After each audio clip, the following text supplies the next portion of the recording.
Welcome to Empire Building. I'm Wendy Papazan, and together with my 4 co-hosts, we bring you weekly unfiltered conversations about leadership, growing a big empire, and living on your own terms. I'm Kimber Levitt-Keaty. We are investors and wealth builders with over $75 million in combined net worth. I'm Sarah Reynolds. We are visionaries who built more than 50 businesses with over $122 million in annual revenue. I'm Tiffany Fikes. We've led thousands of people and do it all while being pretty good moms. And I'm Seychelle Van Poole. We are your podcast to learn how to build big businesses and even bigger lives. Hi, everyone. It's a new week to make an impact and focus on building that big business and even bigger life. I am so excited today. I'm here with my co-host, Tiffany Fikes. Hi, Tiffany. Hello. How's your week going? My week is busy, having lots of exciting work opportunities. So yes. I am loving it. But I don't know when this is going to hit, but it's also the first week of spring. And we just got back to Nashville from New York and everything was budding. And so allergies are in full swing, but so is the beauty of spring. So It's a good week. Thank God every day for Claritin D, that's for sure at our house, because it's rough. Well, we are super excited because we have a guest in the studio today. So super excited about that. Today, we are spending some time with Elaine Stageberg, and she's the CEO of Black Swan Real Estate. And so welcome, Elaine, to the Empire Building Podcast. Thank you. Excited to be here. And I'm a little further north than you guys. So when I hear that spring is coming in the southern part of the United States, I'm like, it's coming for us too. It'll be here soon.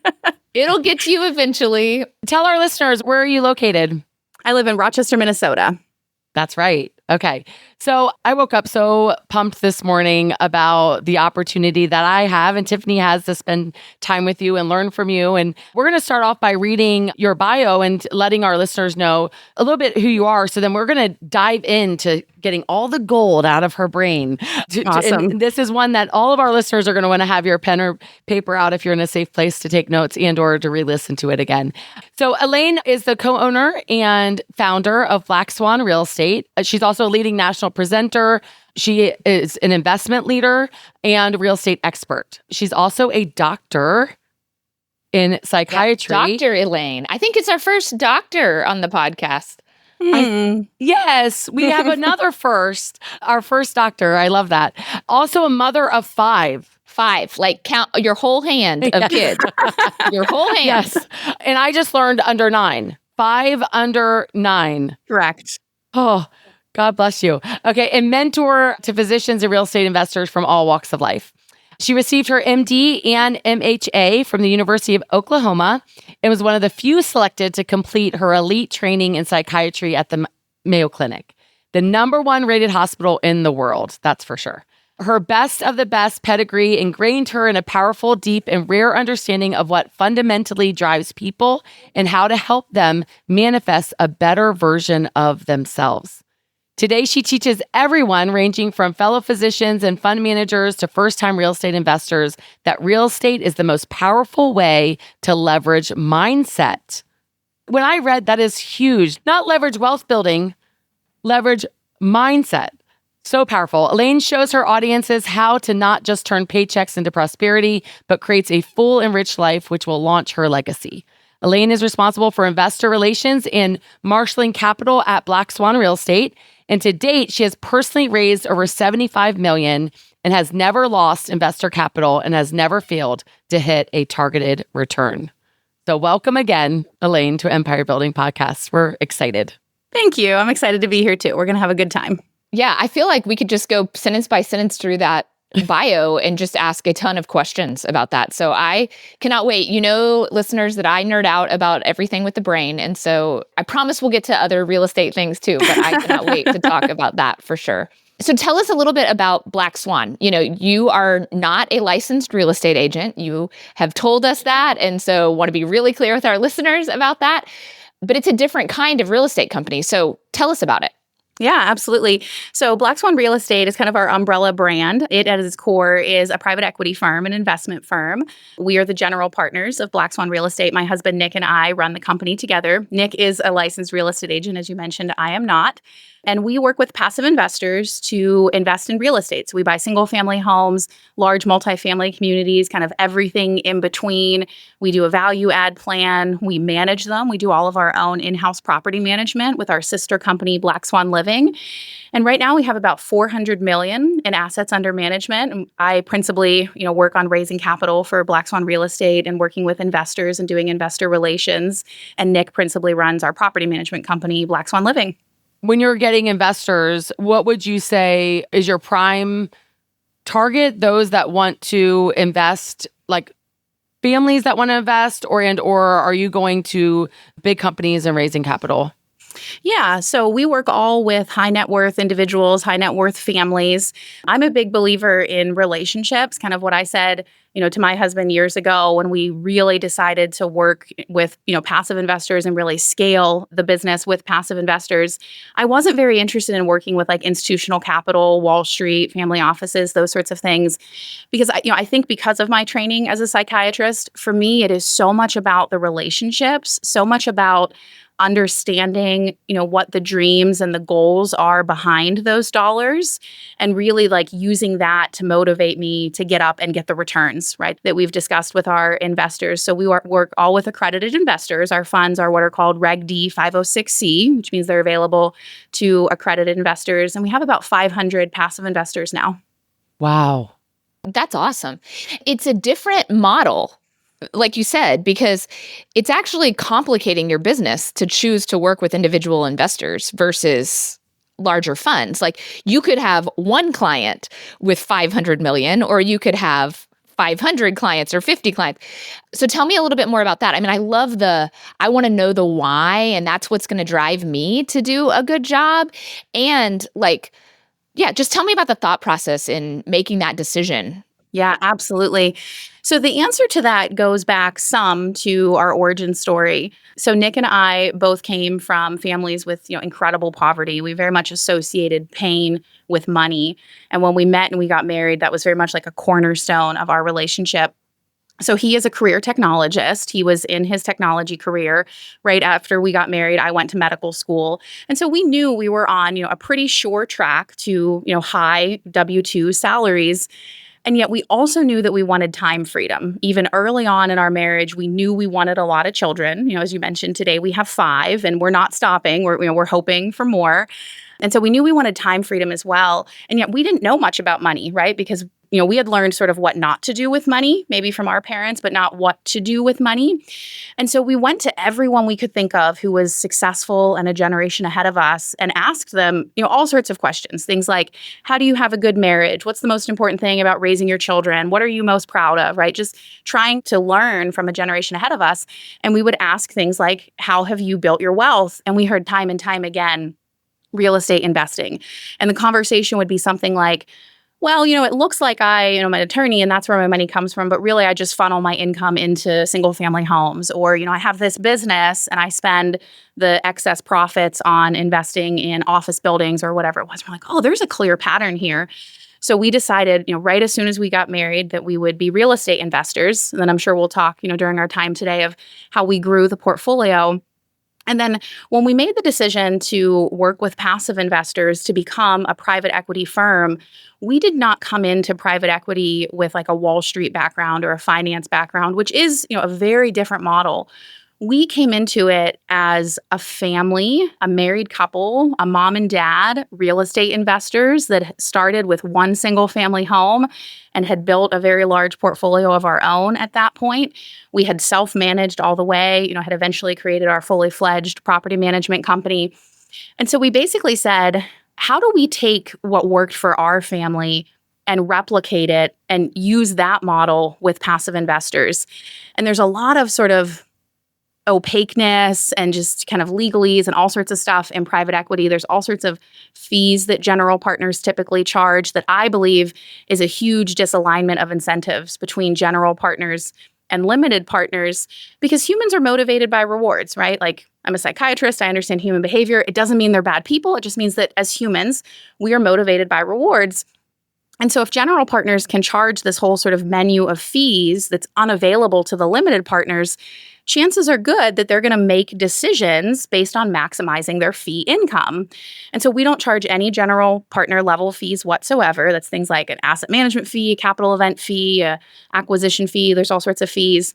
We only profit the same way our limited partners profit, which is from the actual profitability of the real estate investments themselves.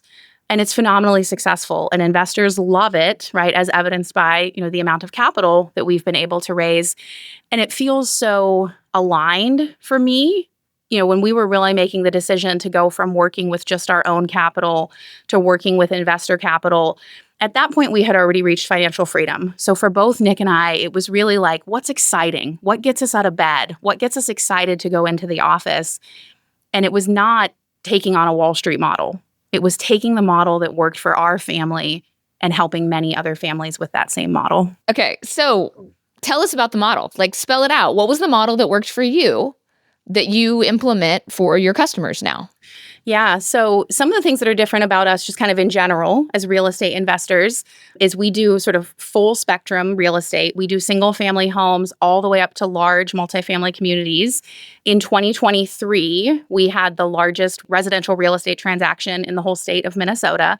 That's a little bit different because sometimes people will start with single family and then kind of have a belief that they have to, like, quote unquote, graduate from single family into multifamily. And I don't think that needs to happen at all, right? The core fundamentals of residential real estate are the same, but single family and multifamily are different sub-asset classes. They behave a little bit differently. They attract a different type of resident. They're valued differently, right? Single family homes are valued based on comps. Large multifamily is valued based on net operating income and capitalization rate, NOI and cap rate. They do differently, during times of boom and times of bust. So our portfolio, to this day, we still acquire and manage single family homes, even though we also do very large multifamily communities as well. We've never sold a single asset. We always do a value add plan. And then it's kind of our belief, like once we've acquired that asset, done a comprehensive value add plan, like why would we let go of it? We want to keep it and operate it and manage it as well as possible for the indefinite future. Take us back to, I don't know, when did you start? 2010? 2011. Okay, 2011. A good guess, almost. Yeah, good guess. So Nick and I met in 2010. We got married in 2011. And we both owned our own homes before we got married. So we kept my home as a rental and moved into his home. And then 3 years later, in 2014, we bought our first purposeful rental. So a home that we had never lived in.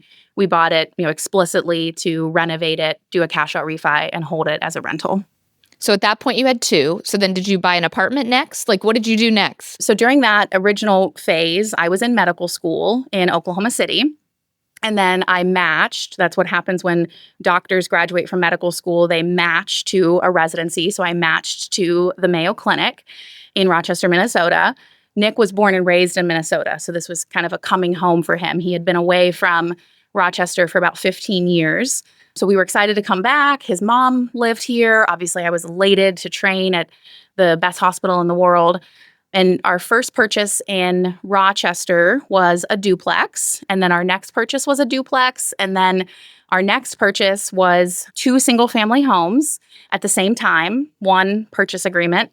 And we didn't have the capital for it. So that's when we first started working with passive investors on a very small scale, like tens of thousands of dollars. But investors brought money to the deal. We did the renovations, did the cash out refi, and then paid them with an interest rate. And then we've grown from there. Kind of in that time was when Nick got his real estate license. Then we started doing property management. We started managing multifamily for others. And then we started acquiring multifamily for ourselves. Wow. So you are helping raise the capital, right? And then you're investing it for families very similar to yourself or us, right? And then you are managing the properties as well on behalf of the fund. Is that correct? Correct. How many properties do you have now? We have about $400 million in assets under management, which is right around 2,000 doors. Okay, so can we just pause for a minute? 2014, 2 houses. One door. She has one door in 2014. And goes from one door in 11 years to 2,000. Okay, so, one of my favorite things that Gary Keller has said to all of us is, you can be anywhere you want to be within 5 years.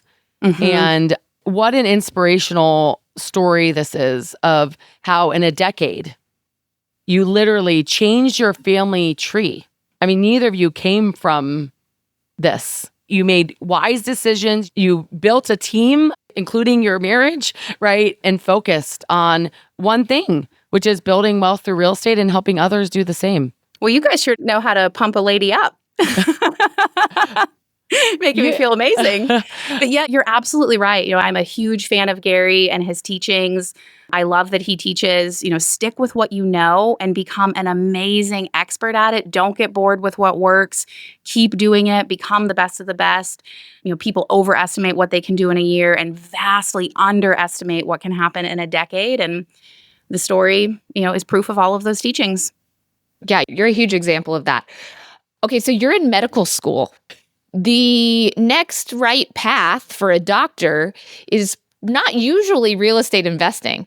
So tell us about that personal journey you took of you've invested all of this time and money into being a doctor with the Mayo Clinic. You're matched at the Mayo Clinic. How did you do what could seem like a pivot from the outside? Tell us about that experience for you.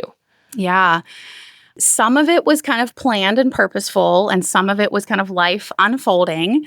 So I started investing right before medical school. We were investing all through medical school. Nick had a career in technology. In the beginning, we were doing, our own renovations, sweat equity, all the things. And then as we scaled, we started working with contractors and those sorts of things. And through residency, we kept growing the portfolio. It was during residency that we started working on a smaller scale with passive investors. And then at the end of residency, I had always had this vision. I knew that I was an entrepreneur. And for many reasons, I chose psychiatry, largely because I love human behavior. But part of the constellation of my decision-making is it's one of the few specialties left where you can really go out and just open your own shop, right? You don't need an operating room. You don't need a lot of sophisticated equipment. You don't need a hospital. You just need a place to see people. And so I always had this vision that Nick and I would have this building, and on one side of the building would be Dr. Elaine Stageberg, psychiatrist, and people would come in and I would do therapy and those sorts of things. And on the other side would be, the name of whatever real estate company Nick was running. We didn't have the name picked out at that time. We named the company in 2018. I kind of had this vision that in the middle, we would have this private space where we would be able to have lunch together and bring our babies there with a nanny and see each other during the day. And, maybe from the outside, no one would even know that we were a married couple kind of running these two separate businesses. So I had that vision, and I am a big believer in visioning. I think it is one of the most valuable skill sets that we can hone as human beings. And I got pretty close to the vision, but there was a little bit of a twist. And the twist was COVID. So of course, we all know in 2020, COVID came out of nowhere. I had my third baby in April. In March of 2020, the pandemic was declared. I do know when my children were born. I haven't had that many children Yet. In March, the pandemic was declared. In April, I had my baby. He was my third baby. And I finished residency in October of 2020. And that period between when the pandemic was declared and when I finished residency was just so painful. Minnesota was fairly strict on quarantine and those sorts of things. And it just seemed like every other day we had no childcare. I didn't know what to do. I was canceling patients left and right. And when I finished residency, I had a contract to work at a local hospital starting in January of 2021. And I just said, you know what? Why am I inflicting all this pain upon myself, my children, patients that I'll inevitably have to cancel for? I have financial independence through our real estate portfolio, and I can stay busy growing the real estate portfolio. I can work with Nick. This will be so fun. It'll allow us to kind of flex with the kids, and eventually the pandemic will settle down. Kids will get back to school, all of those things. And so I just asked that my contract be postponed for a year, and they were very okay with that. And then when that year was up, in that year, we launched our very first private equity fund. That was a huge milestone for the company. And there just was kind of no going back at that point. I was so in the business. We had grown it so much. I had really found my place in the business. And so some of it was intentional, kind of knowing that I wanted to work with my husband. I wanted to work for myself. I'm an entrepreneur at heart. But then that twist right at the end that I didn't end up clinically practicing medicine after residency was really because of the pandemic. You know, this reminds me, something my dad always says is there's the ideal, which the ideal is a lot of times what our vision is, what a book might say, what the model might say, and then there's the real deal. And so many times life throws at us real deal things like children and pandemics, and we need to always do the right next thing. And what sounds like is that you did the right next thing for your family, and you're now accomplishing things that you probably never imagined 5 years ago that you would be doing, and doing it alongside your husband at the same time, which is so cool. Yes. And I think, for the listener, the lesson that I hope you're hearing is that really amazing things can come of pain. And in fact, I think if you ask most people that have a big business, a big life, they're a high performer, they probably have at least one and probably many stories in their journey where at the time they're like, oh, this is so painful. I wish this wasn't happening. I wish I could get out of this. And yet that's when we're really called as humans. I don't want to say forced, but called as humans to transform ourselves, to find out how to get out of the pain. And it opens up inside of us new ways of thinking. And when I look back now, would I want a pandemic? No. Would I want that year where I was trying to finish residency and have 3 children and no childcare? Absolutely not. But I don't think I would have had the thought of, I don't actually have to practice medicine clinically if I hadn't been under all of that pain. So particularly if someone is listening and you're currently in pain, I hope that gives you a sense of hope. Well, and it's how we respond to these pivots. Like pivots happen, and you were brave enough to wonder and curious enough to wonder what other path could there be instead of being married to the path that we thought, the vision that we thought, like what might this make possible now for you and your family? And you could have made it through that year and then gone back to the safety of the original plan, and you didn't. You bravely stepped out in an exciting thing and what still aligned for you and your family. And think of all the families that you've now impacted because you were brave enough to move forward with the pivot instead of just waiting for the pivot to be done and then getting back to what you thought you wanted originally. So kudos to you. Well, thank you. I have to ask, the name, Black Swan Real Estate. Tell us about that. So a black swan is the one thing that changes everything. When you're in like a conversation with someone and you stay in curiosity and you keep asking, deeper and deeper questions, you get to kind of the most fundamental piece of information, and then you understand like what the conversation's about or what their needs are or how to serve them. And, we talked in the beginning of our time here together of how we structured our private equity firm, completely different than typical, private equity firms. And so we think of our private equity firm as the one thing that changes everything. And we hope that we have an impact on private equity, that private equity maybe does away with some of these opaque fees, maybe becomes more aligned with limited partners, focuses more on long-term holds because it's better for investors, it's better for communities. And so we want to be the one thing that changes private equity. I'm like got chills. I can't wait. I'm so glad you're on because we're going to help you do that. Spread the word of what you're doing. So you've accomplished a lot. I mean, like this is so inspiring. What's been your most proud accomplishment? Can I do a personal and a professional? Of course. That's empire building, big business, big life. Absolutely. So, personally, it's my marriage and my children. Nick and I have been married for 14 years, which it's getting to be a number that like feels kind of impossible to me. Like, I'm like, how did we get old so fast? We have 5 children, and the amount of effort and dedication that it has taken to build that family. We have a 6th child that we lost at 17 weeks pregnant, our baby Isaiah. On top of that, I've had another 7 miscarriages. So this has been a decade-long quest to build this family, and just sticking with it and just knowing that all the pain along the way and the false starts and the lost hope and all of those things, that it would be worth it And it is, right? Every time we bring a new baby into our family, it's worth all the pain that it took to get that child into our family. And it's just, even like, Nick and I work together. We drop off our kids at 8 a.m. and like we get into the office at 8:05 and we're like, okay, the rest of the day is easier from here. Like getting 5 children fed, dressed, diapers changed. Everybody, we're in Minnesota, so everybody needs a hat and boots and lunches and all the things. Like once we live in like that much chaos, like running the business is like easy peasy after that. And then I would say professionally was when we launched our first private equity fund. So we had done some of that smaller working with passive investors that I had talked about. And then we did many joint ventures for many years, really honed the model, built our experience, built the property management company. And then we decided to launch a private equity fund. And we worked with, some of the best advisors and coaches and attorneys. And our first fund was a $10 million fund, which is a relatively large raise for a first raise. And I remember kind of hounding our attorneys the day of our webinar launch of like, I got to get my paperwork. People need to be able to DocuSign. I need to be able to receive dollars tonight. And they were polite about it, but they basically said like, you're not going to raise $10 million tonight. Like, we'll get the paperwork next week. And I'm like, I just have this feeling like, can I just get the paperwork so that I can have it in the portal so that as we're running the webinar, people can sign and start initiating their ACHs. And this was December of 2021. COVID was still raging. One of my children had COVID.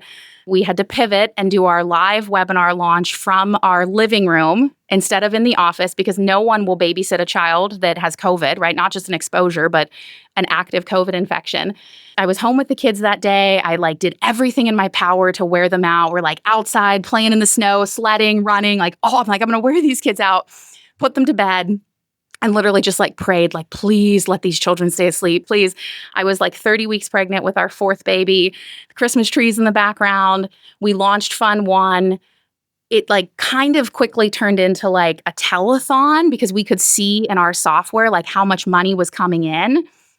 And we just sort of said we'll just keep talking and answering questions until we hit 10 million tonight. And okay, we're at 6 million. Okay, now we're at 8 million. It was just this fun, joyful energy. We actually raised 16 million. We had to return 5 of it because legally, once you have created the paperwork, you can go 10% above, but you can't just, go materially over the amount that the investors had signed. And it was just we believed that the model was different. I'm just getting chills thinking about it. We believed that investors would respond, that they would see how much we prioritized their needs above our own. We have no fees. 100% of all of our profits go to our investors until they're completely repaid in the model that we launched at that time. We have a different model right now. We have 2 separate models. So investors know that we believed in these deals, that we were going to prioritize their safety, their return of capital before we profited, which is completely different than usual private equity. And we did it. And it was just there will never be a fund launch as good as the first. I mean, the part of your bio, never lost investor capital. Correct. That's not normal, right?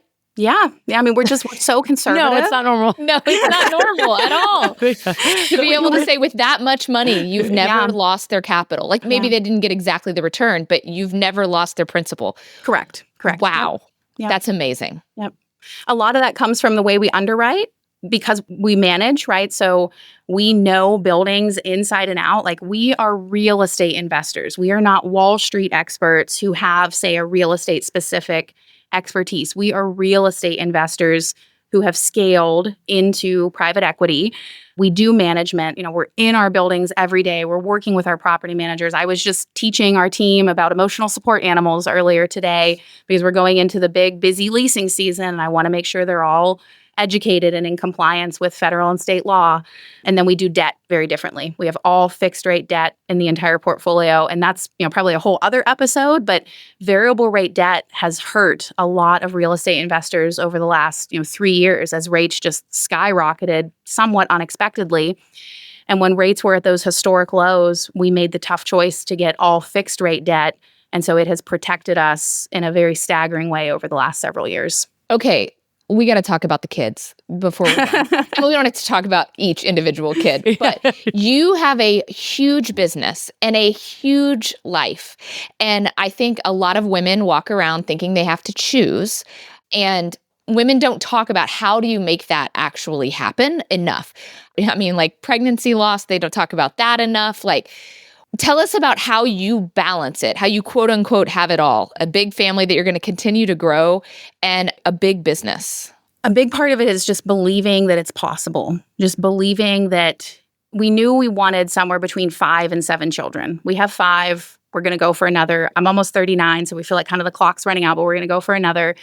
And knowing that would take a decade plus, right? Like outside of maybe adopting a sibship, like you don't get 5 children or 6 children all in one go. So knowing like this is, a marathon and we're going to commit to this and it's not always going to be easy, but it's going to be worth it. And really like seeing the long-term vision.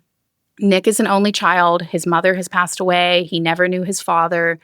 I have a brother. He lives in Oklahoma. We're not particularly close. My father has passed away. I've never really known my mother.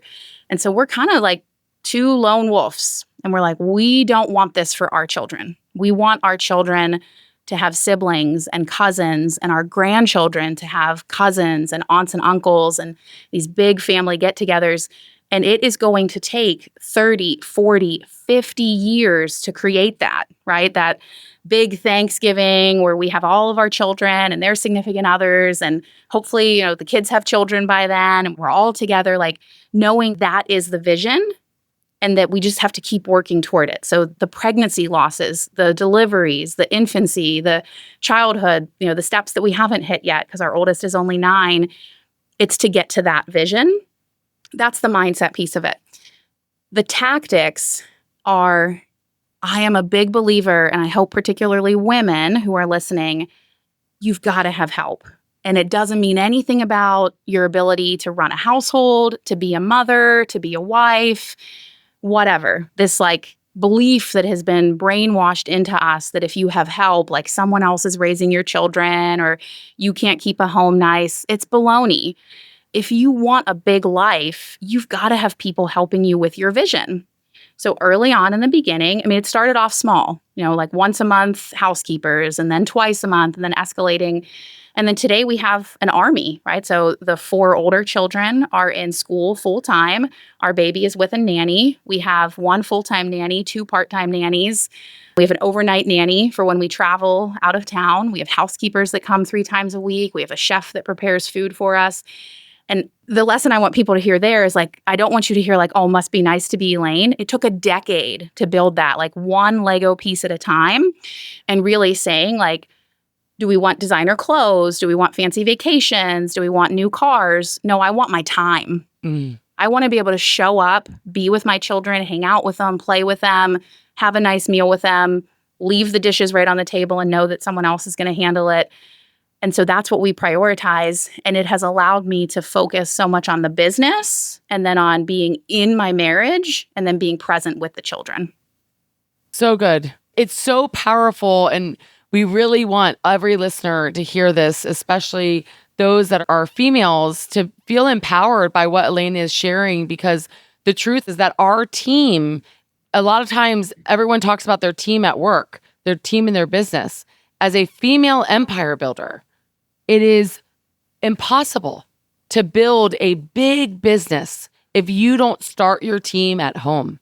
Your team starts at home. Correct. And that is 100% the right direction to take. We say it a lot. We will say it again now. Your kids do not care who prepared the dinner. They care that you eat it with them, that you're there, that you're present. And to be present with everything on our plates as empire builders, you've got to build that team around you. So go through it again. Like, let's get tactical, like full-time nanny, right? Multiple part-time nannies to help. So then that way, because I'm assuming you have meetings sometimes in the evenings and on weekends. The swimming lessons, the soccer, everyone has to be in a different direction. It's like, I wish I had a degree in logistics. Like, I shouldn't have gone to medical school. I should have done whatever degree there is in logistics. Who does that? Who manages all that for you? And this is more, I need to know that. I still do most of that. I still sort of direct the culture of our family, sort of what activities we're in, what time, how much, what gets prioritized, those sorts of things. My main nanny helps with a lot of the needs this for soccer practice and so needs the bathing suit and those sorts of things. But I still sort of set the tone for the family. One thing that I love that you've said that a lot of people discredit or like don't think about is you have the main nanny, and then you have the part-time backup nannies, and then you have the overnight nanny also for the like overnight trips that you have to take and things like that. Like you are backed up, and your backup has a backup. And, we get a nanny and then we think, oh, we've done it. And then when the kid is sick or the nanny is sick, then it comes right back to you again. And so you got yourself 2 layers between you and having that job back, which we think is great at work, but we don't do it at home. And I just love that. I love that you've like layered it such that your kids are going to get cared for by someone who cares for them.